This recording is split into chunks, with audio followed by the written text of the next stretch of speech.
Hey everyone, and welcome back to the Firefighters podcast, where we seek to develop, inspire, and motivate the world of the emergency services operator through a series of wide-ranging conversations. Now, before we go any further, just hit that rate, follow, or subscribe button on whatever platform you're listening to. It's a key performance indicator for us and helps us reach even more people. Now, here's what we've got for you today. Chad, welcome to the podcast. How you doing, boss? I'm good. How are you doing, Pete? I'm really good, my friend. It was kind of a serendipitous reach out to yourself. I've been doing a whole bunch of research into some of the wildfires that we've been kind of having over here in the UK. And then where better to visit than when I think I actually first came across you with one of the documentaries that you did that I'd love to ask you about. But before we go there, people that are obviously unfamiliar, you are an assistant chief at the City of Petaluma. Am I saying that right? Petaluma, yes. Damn, so close. In the California Fire Department. Hey, I think it was good enough. It's a tough one. And you've worked at a variety of organizations, the Forestry, the Fire Protection, rural districts. You've done so much. You've got a bachelor's degree in emergency services and management. And there's so much I wanted us to go through, but I know we're conscious of time today. So I wanted to kind of throw a bit of a curveball in there and start with an incident on one of your articles that you say truly humbled you, which really, really kind of stood out to me. And it was something you responded to an attic fire on August 14th, 2010. Can you take us there and we'll start there? Yeah, I'll do my best. You know, when you think back on these kind of incidents, it'll choke you up a little bit. So I'll try to get through this, but I do think in the fire service, I do think everyone kind of has a moment in time. Sometimes it's life with having a child. Sometimes it's marriage.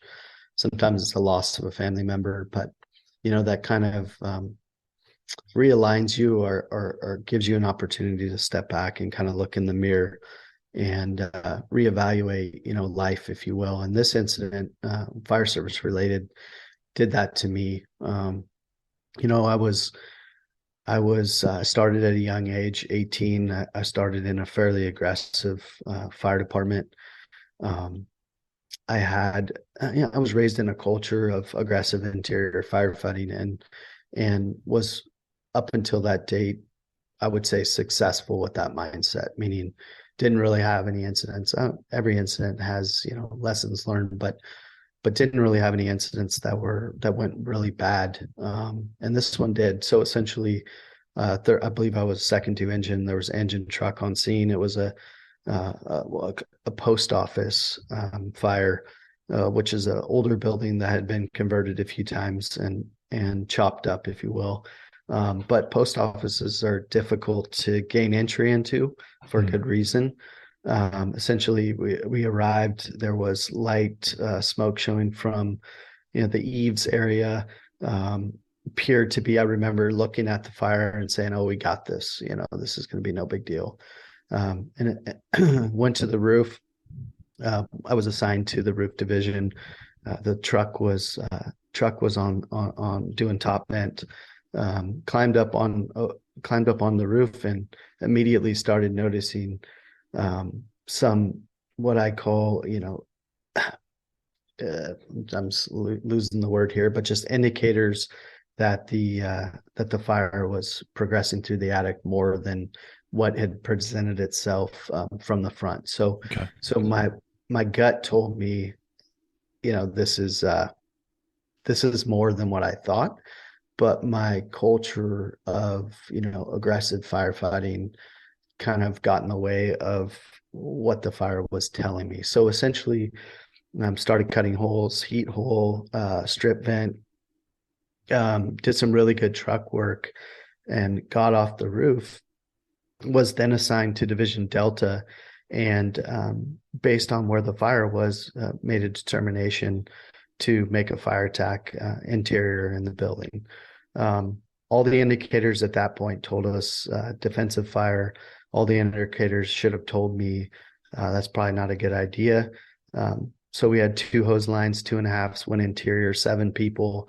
I was standing outside on the Delta side, and subsequently there was a roof collapse, and had about, you know, what felt like 20 hours, was probably 20 seconds of counting heads coming out of the building, and just that gut wrenching feeling that, you know, I'd just been responsible for for losing some firefighters. And fortunately, everybody made it out safely. It was a very close call. And, having to live with that event up until today, I live with this event a lot. I think about it a lot. I thought about it a lot. I wrote an article about it because what I mean by truly humbling me is it just made me realize that I wasn't bigger than this job. And just because I'd had, successful outcomes doesn't mean that that this job won't humble you very quickly. And it really changed my tactics and strategy, my thought process on fire ground. And, thankfully had a successful outcome. Was this a person's reported? Yes, correct. So there were potentially casualties inside, because I'm a huge fan of, offensive firefighting, and we speak to a bunch of people across the world about taking all the opportunities to actually reduce the risk of the firefighter by increasing their tactical capabilities, because it's a really fine balance to walk, isn't it? Whereby if we let health and safety grab hold of absolutely everything, then we'll never go into structure fires ever again, unless we are guaranteed to make a snatch rescue close to the initial access. So it's trying to strike that balance. But I try and put my operators in absolutely any structure fire, even if there isn't any persons reported. I mean, unless there's clear signs of collapse and all that sort of stuff. But it's a tough balance to strike when we do every now and again lose operators. Today's episode was brought to you by our good friends at Wood Watches.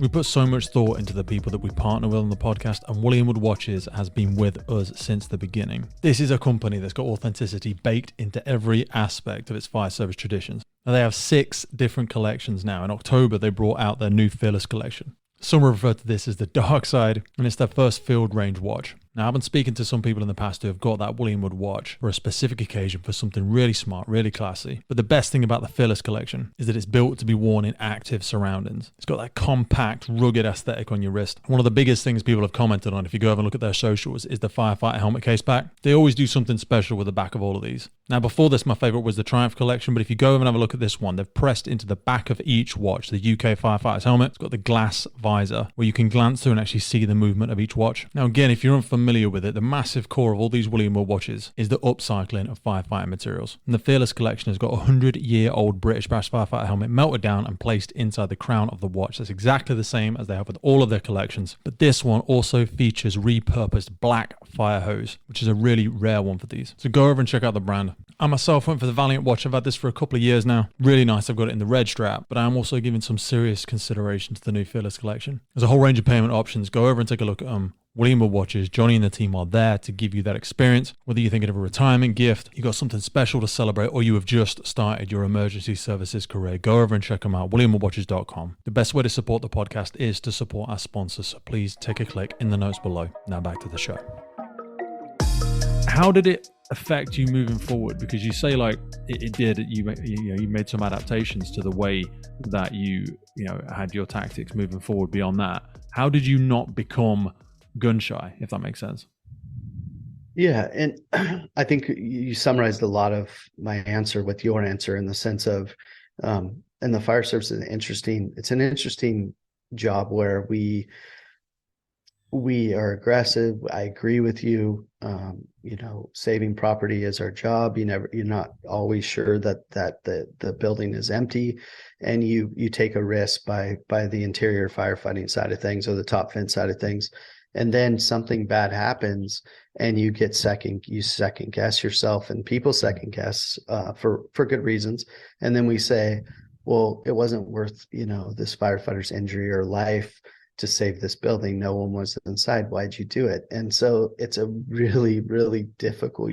But like you said, that doesn't always mean that you have made an incorrect decision, because correct. And we're not about to point fingers at firefighters. We always try and point thumbs on the podcast at ourselves and have that reflection. But if we can increase that person's skill set, just because an accident happened on your watch or on your incident doesn't inherently mean that we should then start pulling everybody back. Because also, you made a good point there as you were speaking. I was thinking about, like, we do this, like when we say it was just a structure. I hate hearing that from a firefighter sometimes. They say, oh, this let it burn analogy. you forget Yes. about the impact on the community as well. Because everybody goes, oh, it's insured, let it burn. I'm like, okay, let's say it's insured. That company's going to be closed for a year, maybe 18 Right. months. Yeah. All of the people that work there are there. They may get furloughed, they may get paid while they're at home, but they're probably going to lose their jobs. So their kids are going to feel embarrassed. The kids are not going to have a great Christmas or great birthdays. Yeah. They're not going to be putting that extra $30,000, $50,000, whatever, into the local community. And if you extrapolate that out, I'm not running for mayor here, but I'm like, think about the impact that also has on the community. So I'm not saying let's fuck all the personal protective equipment off and just run in with our helmets off and bunker gear hanging over our shoulder. But I'm saying there's somewhere in the middle of that spectrum, and everybody's risk appetite will sit differently there, I suppose. Yeah, and I completely agree with you. And I think ultimately what we're doing is we're evaluating risk is a process that we make based off the incident, based off the building, based off the signs that we see. And I think that we have to remember, like what you're saying, that, saving property, if we stop that fire at 50% of the building or that room and contents in that house fire, that's a big positive impact, not only to the family if it's residential, but the community if it's a business. And this scenario that I give you was a post office, and I think you can understand the importance of not burning down that building and all the important documents and things that live within that. I mean, it would have had cultural Social significance Security as well, because it would be a listed building. I would imagine it'd have been a protected building for the community, because things like that are beautiful. They're usually hundreds of years old. It was a huge blow to the community. The building eventually was lost, but yeah. And how do I not get gun shy? I think ultimately it's not about that the incident necessarily made me gun shy. What it did is it made me really trust my gut. It made me take that extra moment to look at those indicators, and it also gave me some courage, which I think I was lacking. Some courage to say stop, or some courage to say, let's reevaluate, or let's put our heads together and come up with a plan B instead of just banging our head against the wall. That's really what it did, is it slowed me down.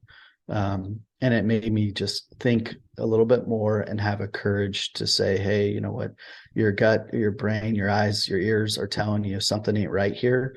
Reevaluate that before you move forward. And doesn't mean you're going to not do it. Doesn't mean you're going to not fight fire and be aggressive interior firefighter. It just means take a deep breath, and understand the totality of what you're seeing and doing versus just that mindset, get off the engine, SCBA, hose line, fast as I can. Exactly. Candle moth syndrome, if you will. Yeah, 100%. I'd love to suggest, have you ever heard of a book called Black Box Thinking? I've heard of it. I have not read it. So there's a bit in there, and it comes on audio It's and everything military, like that. Right? No, so this one's actually to do with aviation. Historically, the book begins talking about aviation, because black box thinking is about gotcha. black box in the airplanes, and when they have aviation crashes, that's obviously the bit they try and recover to get all the information about the flight and all that sort of stuff. But that, as a title, encapsulates a larger feeling around different data points, and there's something that they talk about in that which is really significant to what we're going to talk about. I'll try and give us a whistle-stop tour. So they looked at people with fast response times, and they looked at ping pong players and tennis players, and they realized that it wasn't about having fast responses. It was about looking in the right places and going with their gut. And in the book, they use a demonstration of a firefighter who speaks about pulling a crew out of a building seconds before the floor collapsed, because they went in there and they did a series of tactical cooling and gas attack and all this sort of stuff, and it wasn't making any effect on the fire, and he couldn't understand why it wasn't making any difference, and there was no visible signs of impact they were having.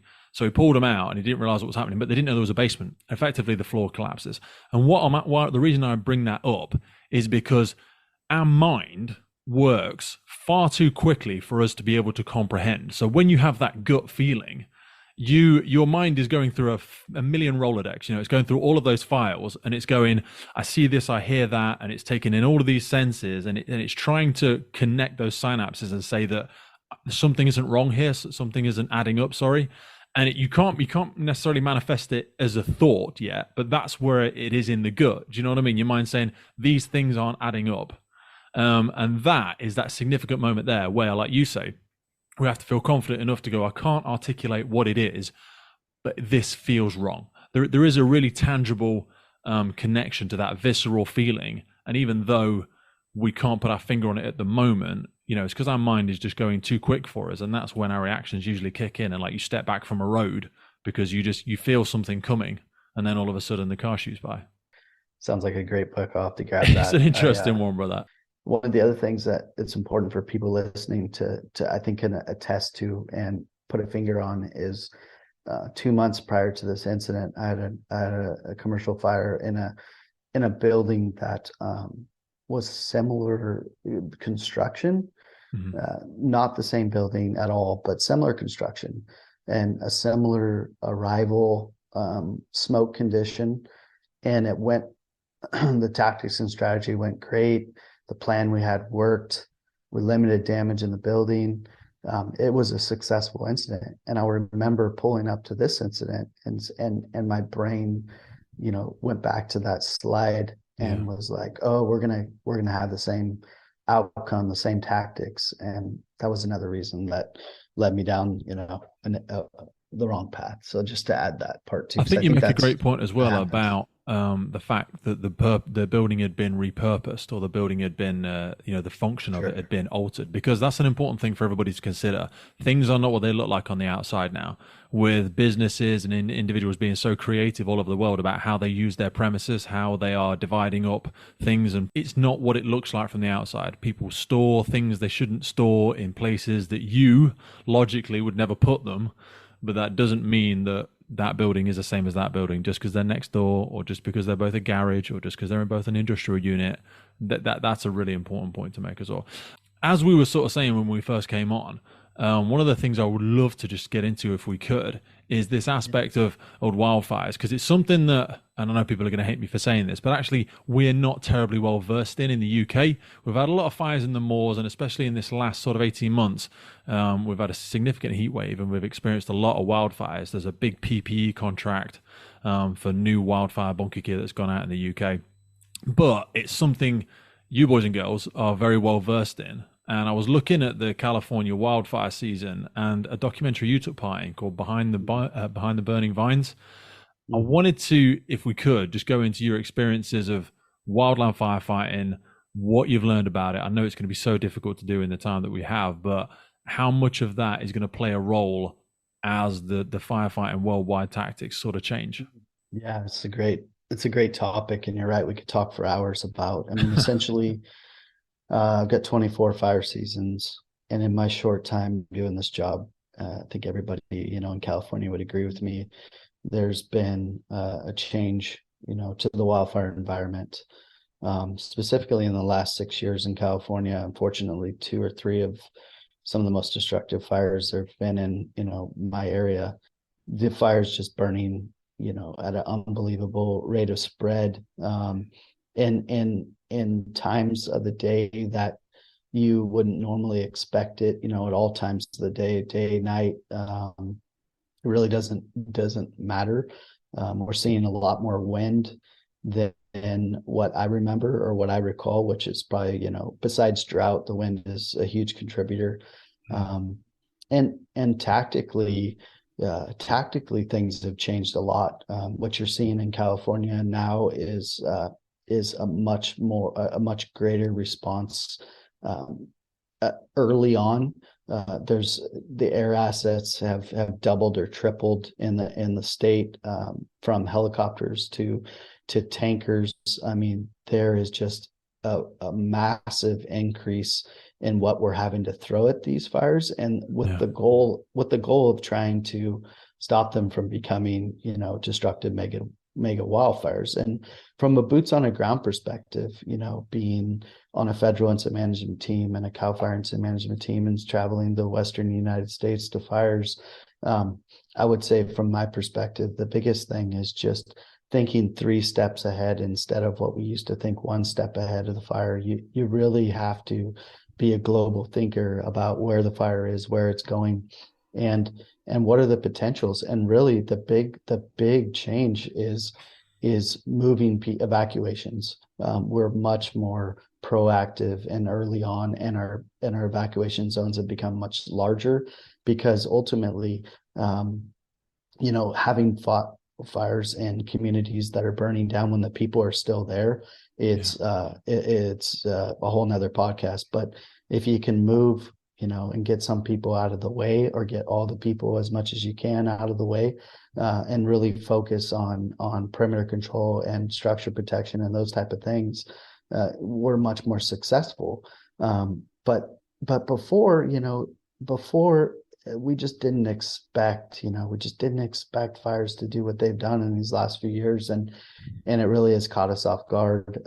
You've seen a massive effort in the state with alert and warning, with just notifications to the community saying, hey, there's weather coming, or hey, there's a fire. We're doing a much better job at just communicating with the public and letting them know the risks, and getting them prepared and out of the way as best we can. Hey folks, just wanted to jump in with a quick piece around firefighter health and wellbeing. Now, we get a lot of messages and emails into the podcast around firefighter health and fitness, whether you are trying to join the fire service and pass them tricky fitness tests, if you are currently serving, or if you are coming up to that next chapter of your life, retiring from the emergency services. We get so many different questions around it. So in partnership with Fitness for the Frontline, we have come up with a series of guidance and programs specifically designed to reflect the physical elements of the role of a firefighter. So whether it's carrying an LPP across an overgrown field, lifting a ladder above your head under running it, or wrestling with cutting gear for 30 plus minutes at some kind of complicated RTC, our bodies are required to lift, push, and carry objects in very specific circumstances. That is effectively what Fitness on the Frontline focuses on, as well as the longer term aspects of overall health and wellness for our firefighters. There are focuses around strength, endurance, and overall conditioning, all achievable and relevant to our roles. Now, we are definitely not about to be smashing out world records or getting that beach body ready in 6 weeks rubbish. The systems and programs that we put in place are adjusted for people's current fitness levels, and they're not a prescriptive way or a one-size-fits-all BS. We also take into consideration all the fitness testing for initial application, and also for current firefighters who want to maintain and progress their fitness levels. It is very likely for myself personally that I'm still going to be a firefighter when I'm 60 plus, so longevity in the role is really important to me, and I know it is for so many people out there. The system has a built-in ability to adjust easily depending on the equipment you have available, your fatigue levels, or if you're coming off busy ass night shifts and you haven't got a lot of time to work out. You can record your results, log your weights, your body measurements. We've got all the facilities to do that. The system is yours to use how you want to train. We've taken all the fluff and the gimmicks and the BS away from most of the rubbish that you see out there. And this is designed by experienced operational firefighters and qualified people, including myself, with members of the team available to contact throughout the time you are within us in the program. If you ever get stuck, if you're starting to struggle, and also to celebrate those wins and achievements with you. It all starts with no obligation, 7 days worth of the programming, absolutely free. So whether you're joining, serving, or looking at the next chapter in your life, have a glance in the link for the podcast. Fitness for the Frontline is designed by firefighters for firefighters. Now back to the show. There's enough being done with stuff like, and I'm going to get all my terminology wrong here, but effectively a lot of prescriptive burns. We had Charles Vaught on the podcast who wrote a book quite some time ago about wildland firefighting, and he was saying about how the teams and the crew members alongside the Wildland Firefighting Foundation, they do a lot of prescriptive cuts and burns prior to fire season. But I'm wondering if, with all of the challenges that everybody's facing economically, is there still a big focus on that? Is there resources for that still? And how much of that are you still seeing happening? Yeah, I left that off as like another massive, there's much I'm seeing, at least in the area that I'm in, much more. There's multiple VMPs, vegetation management burns that are prescribed burns that are going on today. As we wind down fire season here. But yeah, it's a huge focus, and a lot of money at the state level and the federal level being thrown at VMPs and trying to do more burns, which are great, all are, positive things. But ultimately, Pete, this is a calloused response, but ultimately, when the wind's blowing, consistently 30 to 80 miles an hour with gusts over 100, and you have drought conditions, or you have dry conditions, I don't know, man. I Yeah, it mean, just I jumps at don't such a I rate don't that think it's not very there's a whole lot. predictable. Yeah, I mean, Yeah. I've been on fires and had 10 blade wide dozer lines, you know, it looks like a 747 could land on your fire line break Hmm. and the fire spot a mile over the top of it. That's So, what I mean. And yeah, Charles was saying to us, he said they would go and dig a 10-inch fire line or something like that, and I'm like, fucking 10 inches? And he was like, yeah, that's mhm, good enough. And then you have your cutters and everything, will take down all the trees, and I'm like, shit, that must be really low wind not to yeah. jump something like that. And they just try and cut them around buildings and around homes and stuff like that. But like you're saying, these are jumping 10, 20 feet now. Yeah, and they can go a long ways with as dry as things are and the wind aloft and everything. But ultimately, like I said, I think the most important thing is educating the public, making sure that we're doing as much prevention as possible, being transparent when things happen and getting people out of the way. I mean, ultimately, when you choose to live in California or, you know, the Western United States and you want to live in the woods like I do, that's great. It's beautiful, but Yeah. there's a risk that, you know, there is a risk that goes with that.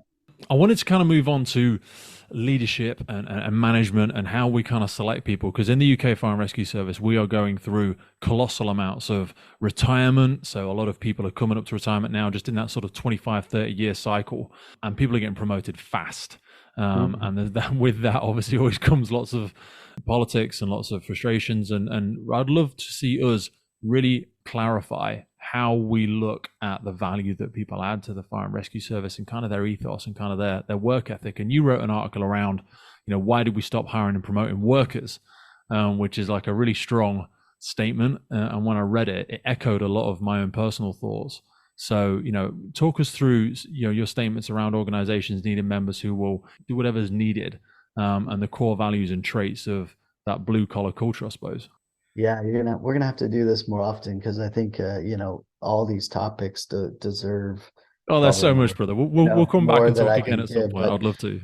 But yeah, this is a pretty hot topic article. I have a lot of interest in it, a lot of comments, a lot of input that people have.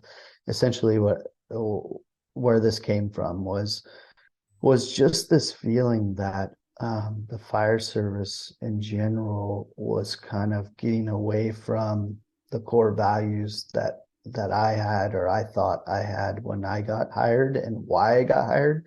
Essentially, you know, I grew up in a blue collar family, parents, grandparents, nobody had a college degree. I grew up on a ranch. My father basically said, you earn what you work for, essentially. Hmm. And you know, I didn't go to college after high school. I went to work, and I was successful getting to where I am from just, you know, self motivation, work ethic, dedication, respect, you know, for the job, all that stuff. And the fire service is sort of, I think, kind of gotten away from that. And what's important is, I'm not saying that education, and I have had to back this up many times with people, is people make the assumption that I'm saying that education isn't important. That's not at all what I'm saying. What I'm saying is that there's a balance. A lot of it depends on the rank that you're in the job and the department you're in and what your responsibilities are. As the assistant chief of this fire department, I think a high level education is really important. It has made me a better chief officer, a better person. But As a for me, that fire, needs to come second as well. Though, like you say, I would always pick someone with a work ethic versus a skill yes, set. I can teach you a that, skill set. I can't teach you a mindset, and you can pick that yeah, education up afterwards. But right, sometimes with a high education can, not always, but can come with a sense of entitlement that yep. some jobs are beneath some people. But sorry, I interrupted you. Yeah, no, I agree. We're on the same page. I mean, I think it's important. Like, what do I think? What am I looking for when I'm going to promote a company officer or a chief officer? Is education and degree important? Of course. Is it part of the requirements? Yes. But ultimately, what I'm looking for is someone that's respected in the organization, that's respected by their peers, that's respected by the people that are going to work with them, and somebody that is going to have that self motivation and that drive. Because I can't be there. A supervisor isn't going to be there all the time to keep a thumb and push. And I want those people that are doing it on their own, that are Yeah, doing they're it because they want it self-motivated in better that respect. themselves. Hmm. Self-motivation to me is probably one of the key traits of anybody in this job. And if you lack that, you're probably not giving it your all. You're probably not giving it what you should be. So how do we then? Because you're making a really interesting point, and it's something I have struggled to speak to fire officers over here about because there's a big fear over here, from my experiences, around the difference between nepotism and meritocracy. So, like nepotism being for people that are unsure, like, oh yeah, hire Chad because he's my friend and he's my pal, and it's his turn and he's a good old boy. Yeah. And it becomes the good old boys club where we just give jobs to our mates when maybe Chad's a bit shit and maybe nobody likes Chad. But Mhm. we also want to bring in that meritocracy where we're like, Chad deserves it because of ABC or XYZ. These are the reasons. But the things you said around being respected by your colleagues, being trusted, having a great work ethic, I really encourage things. Have you heard of 360 feedback? I'm sure you probably have. Of course. Yeah. Yeah, of course. We don't necessarily do that in a lot of UK fire and rescue services, but I want to see more of it done because it does bring those intangibles in around like between 1 and 10, how trustworthy is Chad? Now, between 1 and 10, how much do you think he cares about you, or how much do you think he listens, or how competent is he at his job? Versus, like you said, when we look at the requirements of a job or a role, and it says you've got to be level 6 this, or you've got to be level 5 that, or you've got to have 10 years experience. Well, you could have had 10 years in a nowhere station at the arsehole of anywhere, doing no jobs with people that don't like you. So, how do we put measures in? How do you measure if somebody's respected, and are you allowed to measure that? Because if how do I stop you sending it to your 5 best mates, and they all say, oh yeah, Chad's great, I love him. Yeah, That's the tough one. Yeah, challenge. it's a super challenge. I mean, ultimately, um, we have a fairly small organization, 70 members ish, 3 stations. What in my mind, trying to empower your people, giving them the opportunity to be successful, supporting them, whether it be administrative assignments or some kind of training. The more that you empower your people and give them that opportunity to shine and to show their true traits and who they really are and their values as a person versus the organization where you're just a number. You show up, you check your BA, and you go to a call, you do what you're told, and you go home. It's much easier to evaluate. It's much easier to evaluate that person and get a better idea of really who they are and how successful they'll be. And I'm here to tell you, I was just saying this morning to one of our captains that if you are struggling in the position you're in, shame on us for promoting you to a higher level position and thinking that you're just going to be successful. Really what we have to do is our organization has to invest in our people. We have to give them the opportunity to shine and give them those opportunities to be a part of the department and have buy-in. And I think that helps you evaluate the true colors of people. If you don't do that and you don't have those opportunities, I think you run into the problems where you're essentially making poor choices on who you promote. And the other thing I'd like to add is that our organization, we will do a test or a promotional process, and are very upfront and honest with our employees. With just because where you come out on this test doesn't mean we have a pick of the list, and it doesn't mean that just because you're number one on the test that you're going to get the job. And all those other things that I talked about in the last few minutes are taken into account and are important. And we go around, the chief and I, when we have a captain's appointment, we go around and we ask, the other captains, hey, or BCs, where do you stand with these people? Give us some feedback. What do you think? What are you seeing? What's your pulse on these individuals? And that feedback matters, and our people understand that it matters, so that it isn't just, hey, I'm going to study up 30 days before this test and and I'm just going to crush this test and come out number one and get the job. No, if you're not a good employee and you're not respected and you're having issues and people don't want to work with you, we have to take that into account. Otherwise, we're just setting our organization up for failure and that individual up for failure because they're I going to struggle absolutely in the agree with position that. they're in. I absolutely agree. But that for us, I believe in certain services, and again, I'm not being a pessimist, I'm just in anecdotal evidence, is that we are scared to death of that individual or an individual then going, well, who said these things? And you can't hold that against me because that might be a personal vendetta. And then you can get into some sticky legal minefield. And I worry about that so much because then you see organizations cower in the face of appearing whateverist, be it sexist, racist, ageist, Mm-hmm. long hairist, I don't know, and then we end up with people in positions that they're not ready for and that they struggle in, which only perpetuates their frustration because they weren't ready and the people tried to politely and professionally guide and mentor them to spend a little bit more time developing, but we're not firm enough in those processes. So I admire and applaud you guys and girls for being able to sustain that and being able to have those professional conversations. I worry how much longer we can do that if we don't start changing our strategy to a little bit more honest professional discussions around. I don't think you're ready, Chad. These are the reasons, and this is how we can help you. And hence why I wrote the article, and hence why the fire services, why this is such a hot topic, is because exactly that is for me. I'm not saying I'm not worried about the things that you just said. I absolutely am, but tactfully, honestly, and upfront, that's who I am. And I've found that some people don't like to hear it, but I've had many people call me, a month later, a couple of weeks later, and say, you know what, thank you for being upfront and honest with me. I don't necessarily agree with it all. I didn't like to hear it, but I appreciate that at least you didn't fill me full of a bunch of bullshit.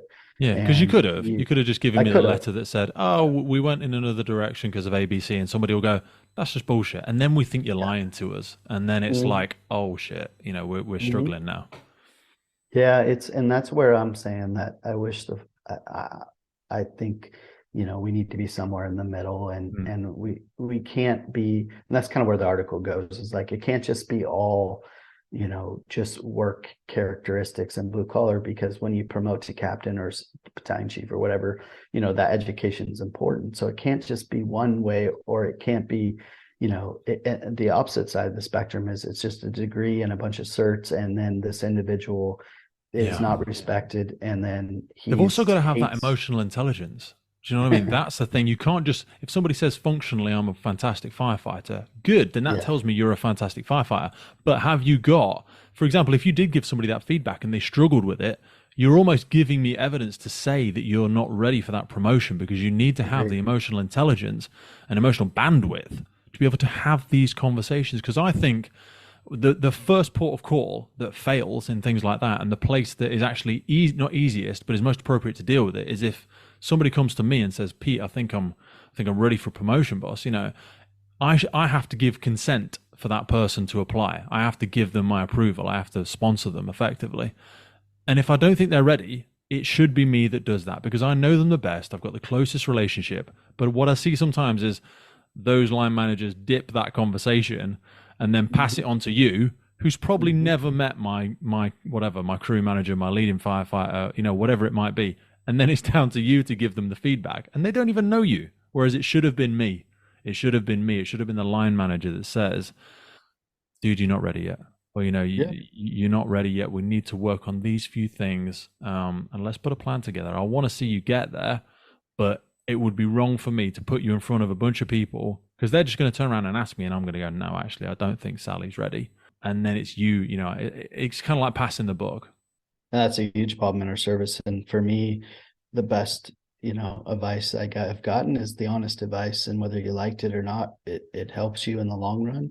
And ultimately what I wanted to just close with this topic is that, every person that, I shouldn't say every, but I would say almost every person that I know of that's been promoted to a captain or a chief officer position that wasn't ready or wasn't respected by the crews or the peers, didn't enjoy the job, No. is struggling, is unhappy, doesn't want to come to work. And so I just say to everybody that's listening, make sure you're ready, because it's easy to get the badge, but it's not easy after you get it.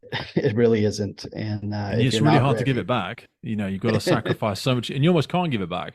I've had so many people in the last 12 months trying to encourage me to go for the next level, but I've only been in this role for like 2 years, and I'm like, I love this role, and I've got another 30 years left in the emergency services, in the fire department, because I won't be going till I'm in my mid 60s probably. So I'm like, I don't want to rush to get to a position I'm not ready for and have to spend the next 25 years regretting not getting the full development, in all aspects. It's like a hand. There's lots of fingers to develop on. Don't just think, I'm standing on this one finger, I'm going to try and jump to the next position straight away. You haven't got a solid base in where you are.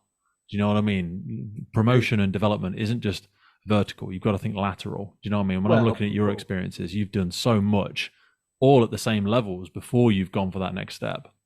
I do think that there's, a misconception that the fire service, it's all about fire experience or rescue experience. And, sometimes it's the maturity and the emotional intelligence that's the most important. So I think we're on the same page there, man. Beautiful. Chad, I want to be respectful of your time. So I know we've covered some great stuff there. I'd love for us to maybe get another date in the future, but let's close it there. I really appreciate your time, my friend. Thanks, Pete. Yeah, we got some plenty of stuff to talk about on. So I'm available if you need me. Thank you, my friend. Stay safe. I'll speak to you soon. Bye. The Firefighters Podcast is a global podcast seeking to develop, inspire, and motivate the world of the emergency services operators. Through a series of wide-ranging conversations celebrating those within our sector, we seek to encourage and support this incredible group of people. It's brought to you by myself, operational firefighter Pete Wakefield, and I speak with individuals from all walks of life who I sincerely believe can add value to or develop those who have chosen this life path. Please support your emergency services wherever you are in the world, and thank you for listening.